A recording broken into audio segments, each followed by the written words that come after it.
Welcome, advocates, to another episode of the Leading Equity Podcast, a podcast that focuses on supporting educators with the tools and resources necessary to ensure equity at their schools. Today's special guest is TaraShan Gipson. So without further ado, TaraShan, thank you so much for joining us today. Thank you for having me. Pleasure is mine. I'm excited for today's topic because this is a personal topic for myself. So we're going to get all into it. But before we do, I'd love for you to share a little bit about yourself and what you currently do. All right. I am TaraShan Gipson, formerly Kane. I am the executive director of the Black Principals Network, which is powered by Surge Institute and was relaunched by Surge Institute in 2022. I am a forever principal. At the end of the day, I served in school leadership for over 10 years. I'm still very passionate about that work. And my overall goal is to figure out how can we make this role more sustainable for our school leaders. All right. Okay. Well, let's do it then. Because, you and I were talking before we hit record, and I shared with you that I'm recently back into schools as a school leader. And I'm a charter high school principal in Arizona, and I love what I do. So when I came across your topic of how to avoid burnout, specifically for Black principals, I was all over it. So I want to start there. What do you have to share with us in regards to the importance of supporting our Black principals in regards to burnout? So the very first thing I want to mention is just why it is important that we support our Black school leaders.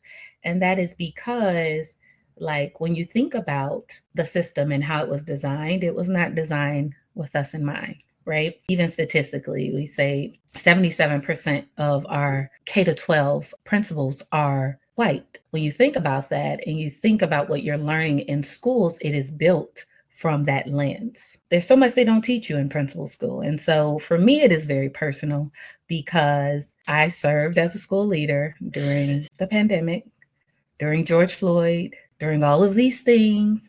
And not only was I experiencing it as a school leader, I had a very nuanced experience than some of my counterparts. And I led in a school that was predominantly Black and Latinx.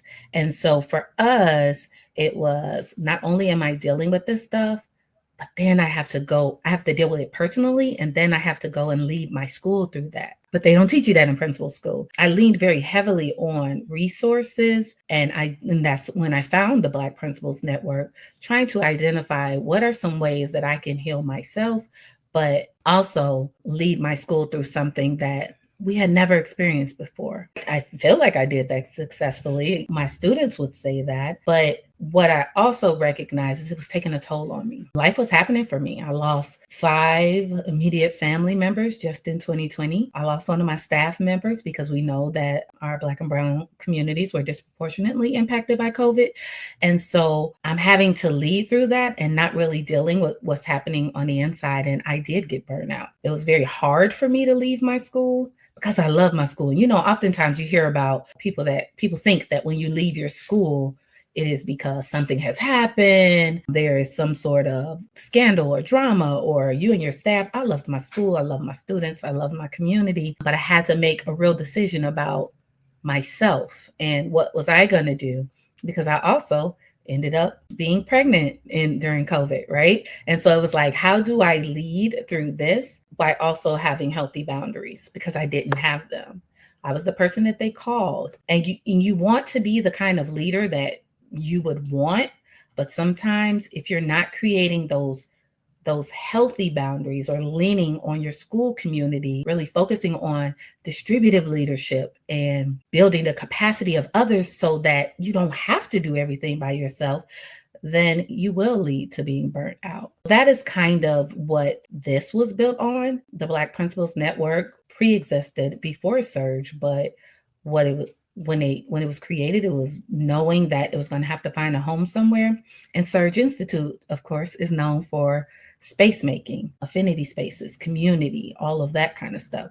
So when I did hear about the opportunity to lead the Black Principals Network, I'm like, how do I put some of the things in practice that will keep our people in these roles, because our babies need to see themselves in school leaders. One of the things that we focus on is, how do you lead authentically? Like embracing your identity, embracing the culture, all of that And how do you bring that to your role? Because sometimes we're often thinking that we have to leave that part behind, or there is this idea of professionalism or this idea of what school leadership looks like. And that in itself, when you're not being authentically yourself, can take its toll on you. What we want to do is model for our kids that you don't leave parts of yourself behind, but that you can be a whole person in this role. Because in school leadership, you often compartmentalize. This is me as a school leader, but this is me when I'm at home. But the reality is you have to figure out, what does that work life harmony look like? And there are parts of you that your kids and your staff and your communities need to see that will help further the relationship and make them feel safe, so that they can open up to other possibilities as well. I talked about distributive leadership. That's really key. But within that, after you're looking at yourself as a school leader, you're also looking at, how are you viewed as a school leader? Not just how you think, what you think of yourself, but how are you showing up within your school community? What does that look like? How are people receiving you? And what does that mean? And how does that impact your school community and the culture that you're trying to build? Those are a couple of the things that we really focus on. It's not an external. We start internally because we have to deal with what's happening within ourselves. There could be previous trauma. It could be hurt or harm from what we experienced while we were in school. Or it could be even like if you were a teacher, the kind of leadership that you saw. Our goal is to identify, what is the kind of leader that you want to be, that you feel like your school needs?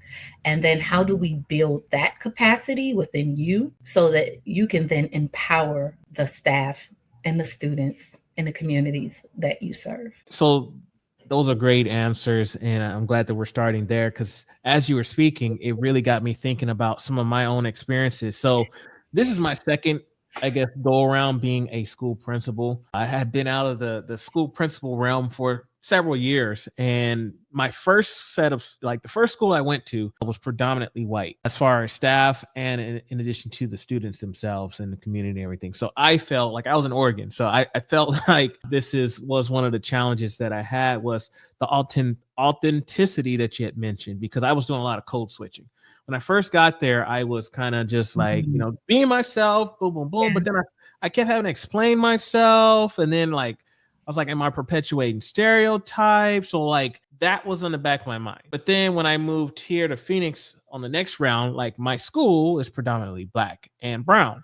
And so it's just a different set of challenges, if you will, when it comes to, now that I look like a lot of my students, it's making sure that they're getting everything that they need and supporting them, because I feel like if I don't do it, who will? So there's two totally different dynamics that I have experienced as a school leader. So I know that the folks that are listening out there may be able to fit into one of those buckets. Yeah. I'm curious from your take, if I'm a school principal, let's start with the first scenario.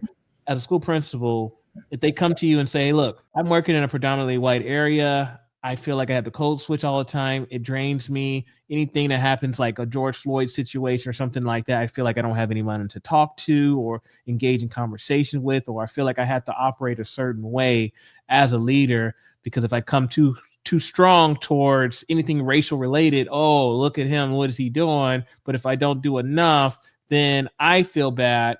What are some of the advice you give to principals that are in those type of situations? We're talking about school leaders that feel like they're kind of towing the line, right? Yeah. That they They're the can't. only ones, maybe, or just barely any representation of other Yeah. Black staff or Yeah.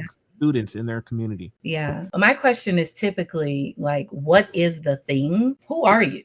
Like, who are you authentically? And I think that sometimes we associate that with speaking a certain way or bringing up situations that may be challenging for others.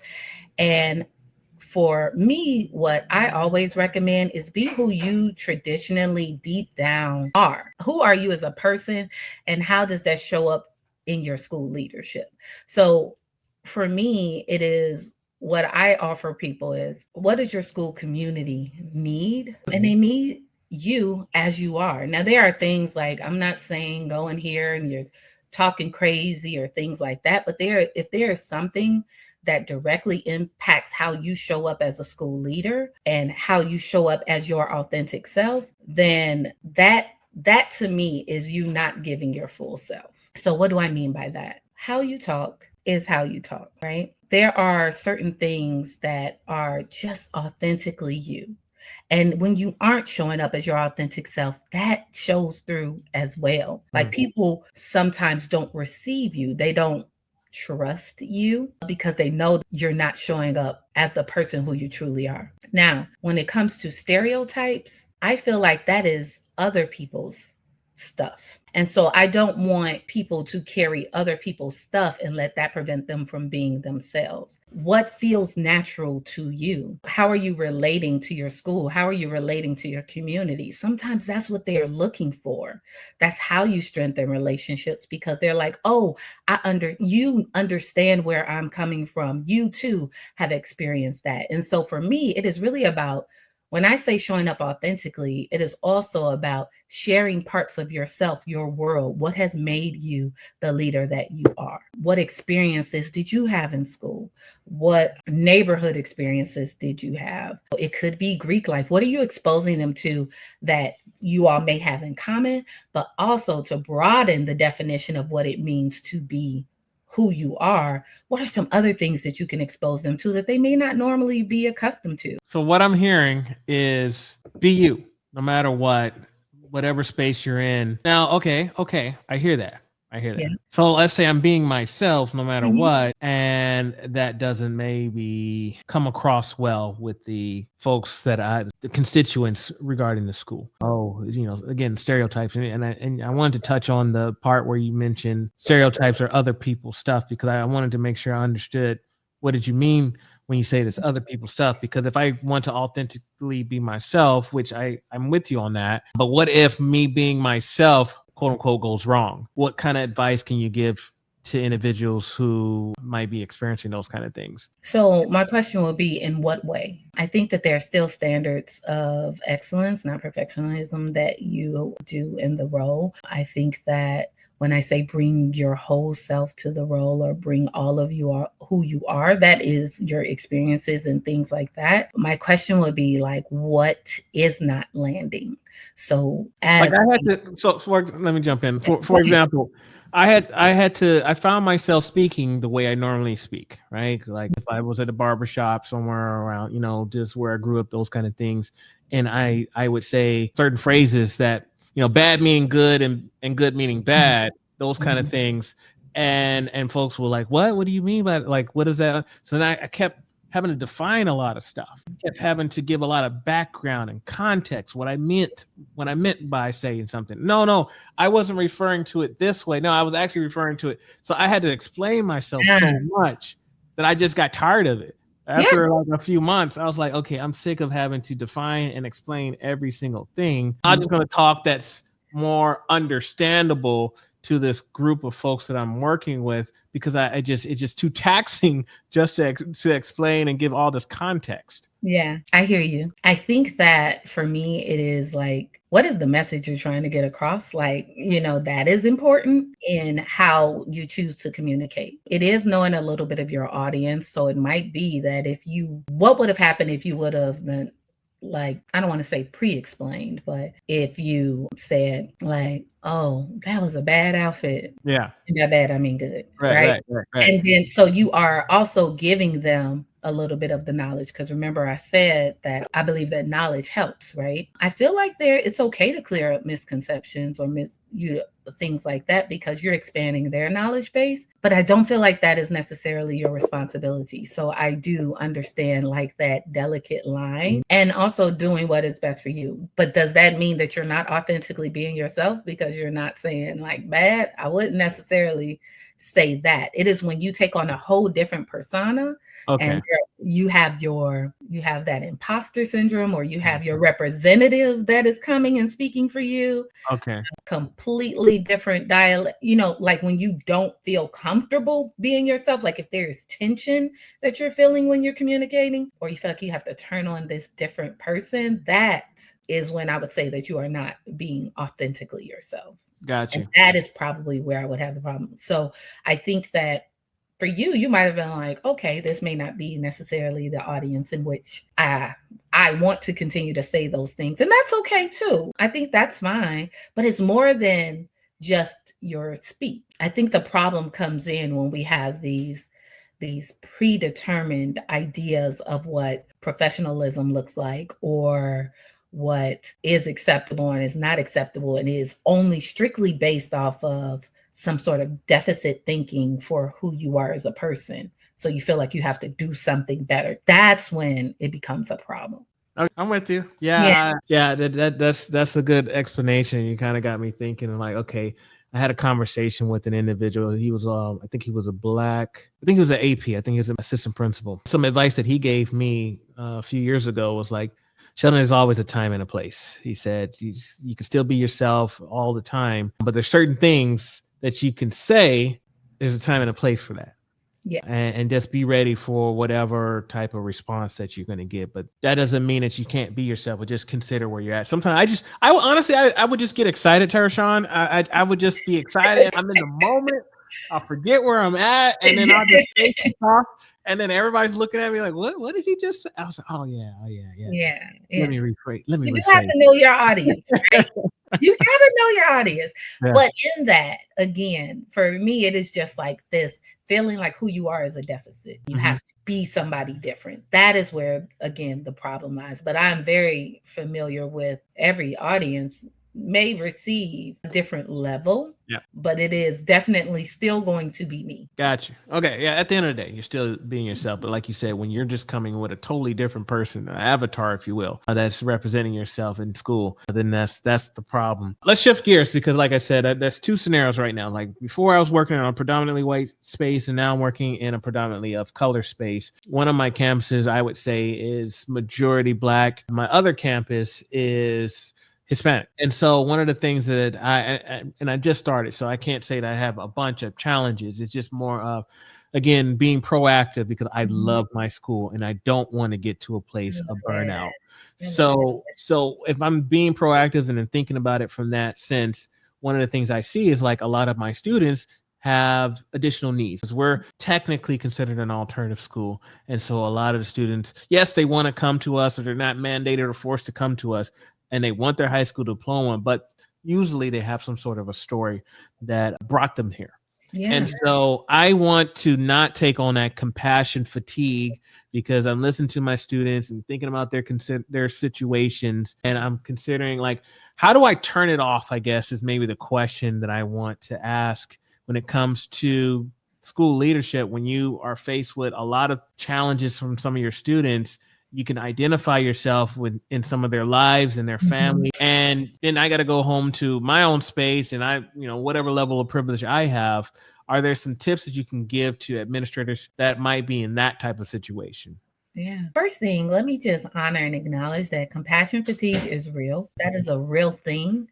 It is a real issue, and it can burn you out. Again, mentioning before what I said, you often want to be the kind of leader that you would have wanted, either when you were a teacher or when you were a student, or that you hope that your kids will have. And so sometimes what that can do is create these situations where you're taking on too much and you are internalizing those things. So how we create health, in addition to creating healthy boundaries, which I think is very necessary in this space, I think it's also about creating spaces for there to be sharing, so that it is not all just dumped on the school leader. How do we create spaces within the school community for people to share, for people to learn from each other? And that could be students, and or it can also be staff, right? Because hopefully we're modeling with our staff things that they can do with their students as well. So to me, it is like, let's find a space for this, because sometimes people just need to be heard. They need to feel seen, valued, and heard. Those are the things. So how do we create that space for them to share of themselves enough, or feel comfortable sharing enough of themselves, where they can also build community? What wraparound supports do we have for them as well within the school community? How are we building our student leaders to share some of themselves and use their experiences to motivate others and to grow and learn from them? This can be hard, but we have to get the right people in place, the right programs in place, those kinds of things, so that you're sharing that load. For us, it was very important that each of our students had somebody that they felt like they could connect to. Each adult was responsible for, these are your babies. At the end, people had the sense of belonging. Our students felt like they had somebody that they could talk to, because it can't always be you. Because the other thing is, if something happens, right, to you, you're not available. And we don't want that on the student as well, where they feel like they're alone and they don't have, or the staff. So that's how I would particularly handle those situations, is by, let's create some space. Let's build some affinity spaces, community groups, spaces for them to share, places where they feel like they can share their story with others, in hopes that they, from a place of power, though. I feel like those help, because you can't take it home.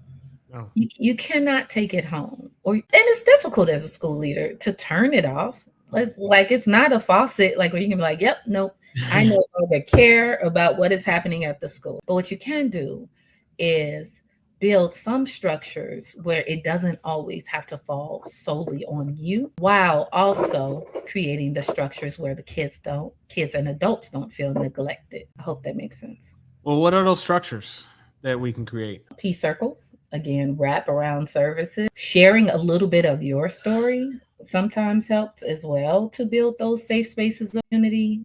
It could be fun activities as well, to give them the opportunity to take some of that weight off. What does your counseling situation look like? What do those services look like? What social working services, programs do you have? There's a lot of stuff available for students as it relates to that social emotional, how are we building them social emotionally? Those are some of the ways that we can build community while also still supporting our community. Thank you. All right. I like to get some specifics, so I appreciate you on that. You mentioned like the life coach, for example, supporting staff. I wanted to transition a little bit from let's say a superintendent side of things, or a principal supervisor. Let's just call it that. What are some things for professional growth, or that supervisors could be mindful of for Black principals in regards to their growth, and then not only their growth, but just making sure that they have all the tools that they need in order to be successful in their community? Yeah. So affinity groups are critical, because there's nothing like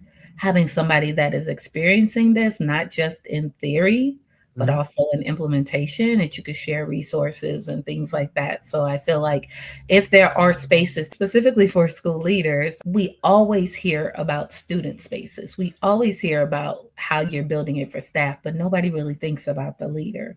So what are some of the things that we can do for them? Like I said, affinity spaces, but also allowing them to grow outside of the district. Be a part of some of these other leadership accelerator programs, conferences. Allow them to extend their learning, not just as it relates to the role, but also SEO for them. I feel like those are the places that we often miss for school leaders. And then also listening to them. What are they saying that they need? That's a big thing for us. And we use surveys, focus groups. We want to know, what is it that you need as a school leader, so that we can build the content and the scope and sequence based off of that. Do you have any idea as far as what the statistics look like? I know you said that as far as administrators, is about 70-something% white. Do you know the breakdown as far as the gender?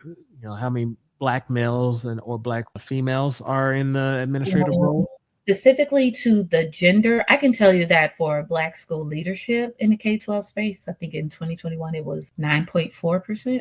9.4? Was Black school leaders. As it relates to the specifics of male versus female in that space, that is not something that I have readily available, but I do know that it's significantly less as it relates to that. So, but what we also know is that our babies represent the global majority, right? We have before, like we were saying, 77, 78%, depending on the study of our principals in the K-12 space are white, but we have like over only 45% of our students identify as white. which means that the global majority is what is represented. And so how do we how do we create these spaces so that our babies can continue to see themselves? Because you can't be what you don't see. I think one of the big takeaways from today's conversation, just thinking about that statistic, 9 points, so less than 10% of our staff, our administrators are of color. And we're talking about school principals. I need to be clear. Okay.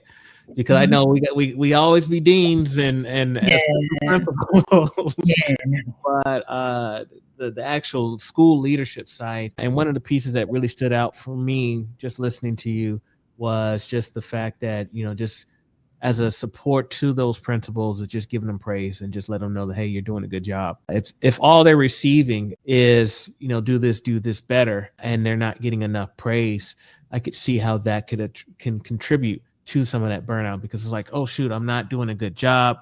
I'm already feeling like I'm an idle space or island in the space, because I know on a national scale I'm barely represented, or if I'm in a network of other school leaders or a school district where there's other school leaders and I'm the only one, there's already that. And then of course I'm being compared to their statistics, the academic progress and all their stats and scores and things. And again, I'm all by myself. So just hearing that praise part, I think was probably like one of the biggest takeaways for me.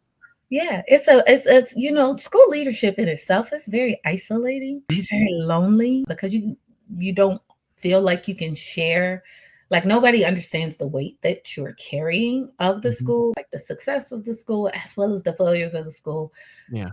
Still fall on you. You're responsible for it. And so when I'm saying making sure that you are giving praise, it's praise, but it's also just acknowledgement that this work is hard. Acknowledgement that we know that oftentimes our Black school leaders get put in schools that, may represent a stereotypical community, right? Like, oh, I think there's even like some research that said that I think that of those 10% of the Black school leaders, that only like 3% of them were in high performing schools, right? So you get pigeonholed to a heavier load to carry. So what structures and supports are you putting in with your school community, with those that are carrying that heavier weight, for them to be successful? All right. Well, that's some good knowledge there. And you know what? I've learned a lot. And again, selfishly, I was drawn to this topic as a principal who's returning back to the school setting, and I'm I